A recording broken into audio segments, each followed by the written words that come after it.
तो चलिए नरेंद्र मोदी के राजनीतिक सफर पर एक नजर डालते हैं। ये सवाल तो बहुत लोगों के मन में आता है कि गुजरात के वडनगर में एक चाय की दुकान पर हाथ बटाने वाला लड़का आखिर भारत का प्रधानमंत्री बना कैसे।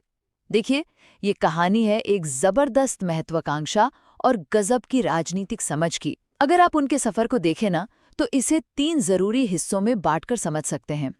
सबसे पहली चीज, उनकी वैचारिक नींव।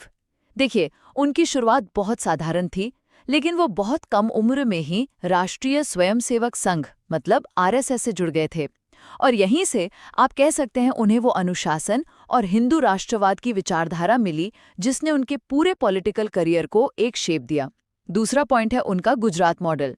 तो हुआ ये कि 1987 में वो भारतीय जनता पार्टी यानी बीजेपी में आए और फिर 2001 में बने गुजरात के मुख्यमंत्री। और यहीं पर उन्होंने विकास और बिजनेस फ्रेंडली पॉलिसीज के गुजरात मॉडल को अपनी पहचान बना लिया, और इसी इमेज ने उन्हें नेशनल लेवल पर एक बहुत मजबूत लीडर के तौर पर प्रोजेक्ट किया। और फिर आता है तीसरा और आखिरी हिस्सा, प्रधानमंत्री के तौर पर उनका उदय। आपको याद होगा 2014 में उन्होंने अपनी डेवलपमेंट वाली इमेज और एक मजबूत लीडरशिप के वादे पर नेशनल इलेक्शन जीता।